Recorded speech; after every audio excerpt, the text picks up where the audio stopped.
At the turn of the century, BMW had one crossover in its portfolio, the X5. Clearly, that worked out for the Bavarians. The range starts at 1 and now climbs to 7. Built in Plant Spartanburg, South Carolina, on the same architecture as X5, the new X7 has room for the whole family. Maybe two. It makes a statement, especially the grille, that's almost as large as this rig's carbon footprint. X5 can be had with an optional third row, but X7 is 9 inches longer, so the interior is much more spacious. That allows BMW to compete more evenly with Audi Q7, Mercedes GLS, Cadillac Escalade, and Lincoln Navigator. Okay, that list might be a little off. To cast a wider net in the luxury 3-row segment, throw Infiniti QX80, Buick Enclave Avenir, Lexus LX, the upcoming Lincoln Aviator, and even Tesla Model X in there. Truth is, I'm a little frazzled. At the press launch that runs from Phoenix, Arizona to Las Vegas, Nevada, my drive partner, Paul Horrell from Top Gear magazine, and I can't find the key to the xDrive 40i version we've been assigned. We tried to make the display key very big, actually. Yeah. While the entire BMW staff tries to figure out where it went, let's peek at the interior. It would be a supremely nice space to travel cross-country in. The details tell friends and coworkers you spent at least $75,000 for this machine. That's the base price for the 40i model. This one is loaded to the 101 grand level with all the luxury accoutrements a family could want. Rich wood, heated and cooled cup holders, plus cut and sewn panels even on the door pockets. The option of captain's chairs for the mid-row was a last-minute corporate decision. A good move. Go with the V8 equipped 50i and it bumps the base price to $93,600. Not an insignificant rise. Okay, found the key yet? No? Well, let's check out the boot then. When open, the lower door acts kind of as a seat. Closed, it holds stuff in when parked on steep uphill grades. Both sections are powered. With all the seats filled, there's not much cargo room. That's pretty typical. Vans are better for maximum space. Under the floor, there's storage for the cover that keeps things private when the third row is dropped. BMW is big on run-flat tires. A space-saver spare is a $150 option, a must for SUVs that go off-road. Just as we lose hope and consider taking the spare key, under the bumper? Right, let's go to Vegas. The main one is found. And Paul and I are off to Vegas, albeit very late. And the thing is, you lose both those keys and you are up the creek. Oh yeah, in a big way. Okay, so since we've lost a lot of time here, I'm going to have to do a lot of this review while we're driving. Let's check out the interior.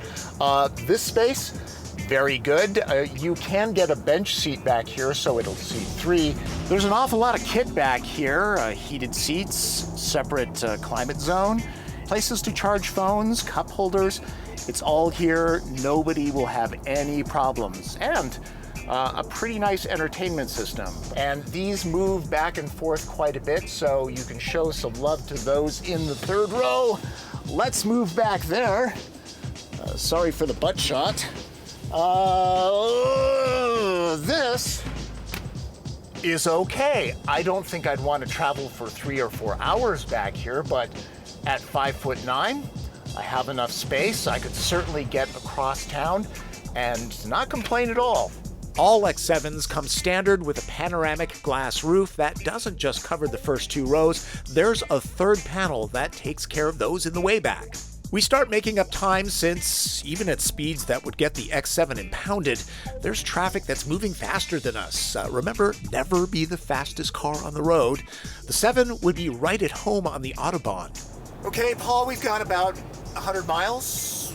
What do you think? How's the dynamics of this car? Well, it's like a BMW, but bigger and heavier. You know, the steering is accurate, tight, fairly heavy, good performance, really uses the transmission well, really happy to rev, but everything is just a bit more damped. a bit more weighty, a bit more mature, a bit more slow in the reactions. Yeah. Because that's what it is. It's the biggest vehicle they make. Yeah. And the ride is softer. You know, the thing just has a little bit of that sort of long motion on it. Yeah. But that's all fine. You know, we're just trucking along. There are two powertrains. This video focuses on the 40i that moves with a twin-scroll turbocharged 3-liter inline 6-cylinder that pumps out 335 horsepower and 330 pound-feet of torque. It's very smooth.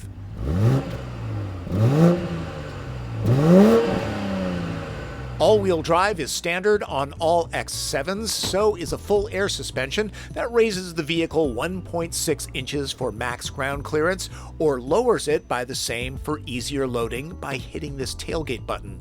Over 85 miles an hour, X7 automatically hunkers down by 0.8 inches for aero efficiency. The transmission is an 8-speed that never calls attention to itself. I'm not crazy about these electronic controllers, but apparently it's the future. Nice crystal though. Manual shifting? Yep. There are also the expected drive modes. Dynamic dampers are standard. The 50i gets all of that, plus more oomph from a 4.4-liter twin-turbocharged V8 that pumps out 456 horsepower and 479 pound-feet of torque. Okay, back to driving the 40i. All right, I'm gonna punch it. Slight little lag and then nice even power. Feels great. Really, even with the smaller engine, X7 moves out decisively. The color will stay in your knuckles when passing on 2-lane roads. There's loads of tech on board, including the latest active electronic safety features like automatic emergency braking with pedestrian detection. So I have the semi-autonomous driving features on. Pacing the car in front, steering all by itself. BMW does a pretty good job with this.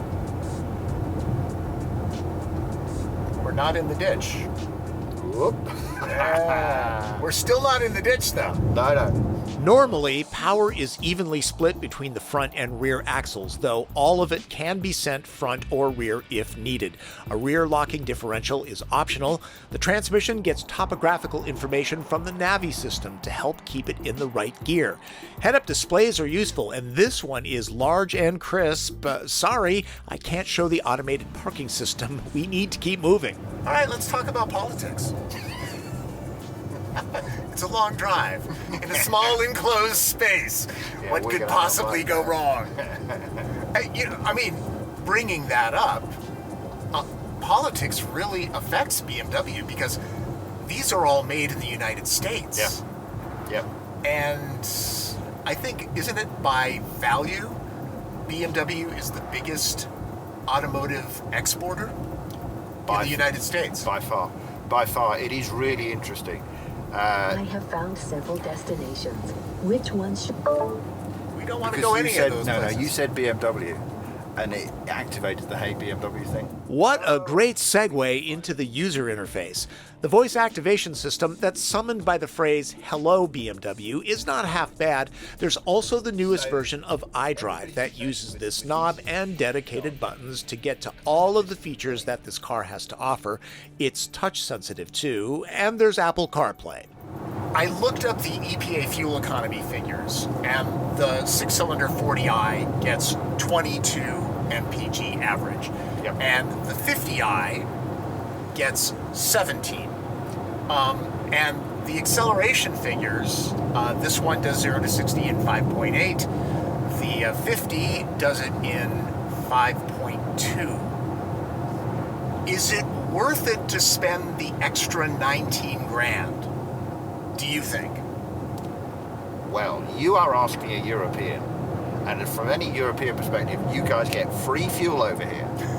It's the same as our National Health Service. It's much cheaper. Yeah.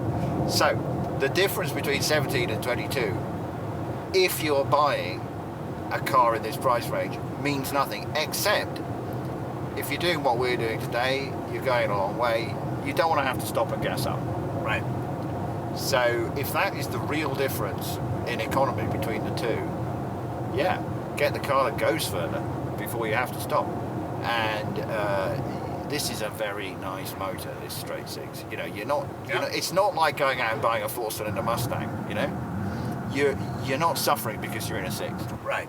Now, we said that before we drove the 50i, and once we experienced it, both Paul and I agree. It's awfully nice if you have the coin. It sounds great too because, well, it's a V8. The one we drove had the optional rear-wheel steering and electric active roll stabilizers that make a noticeable difference. Hope you're lucky in Vegas. The as-tested price is $121,000. It's quiet. It's comfortable. It's responsive. I don't know. What else do you really need? We're good. Maybe a much lower price tag, but it is a BMW. There's not too much to gripe about, other than the expected price and fuel economy. I can see some grousing about BMW's new configurable live cockpit display. The TAC is not easy to read, and real physical gauges have a spendier look, in my opinion. Gestures can control certain features, and as Paul and I talked, our arm movements kept triggering the sound system volume. We eventually turned the gestures feature off. X7 has a very strong masculine design with more happening the closer you look. It makes an assertive statement and turned more than a few heads along our way. About this, BMW brags it's the largest twin-kidney grille in history. I theorize automakers are making them big and bold before electrification does away with the real need for them. The 7 wears a proper Hofmeister kink on the D-pillar. Some odds and ends as our trip to Vegas comes to a close. The windows and sunroof can shut automatically when sensors detect rain. The third row can be very accommodating with available dual-zone climate and heated seats. To counteract the smell of road food, there's an optional fragrance system. The 20-speaker Bowers & Wilkins 3D sound system is worth the $4,200 upcharge. And since X7 will be pressed into both family and hauling situations, I wanted to show you that, while not as efficient as a van, it will take care of the chores quite well. Every seat is powered in this rig, and that really helps when it comes to the third row, since because it's high and deep, smaller people would have a tough time getting the seats back up again. And laser light headlamps are available. They work great, though our government doesn't allow the full 600-meter range that other countries get. Ours are limited to 300 meters.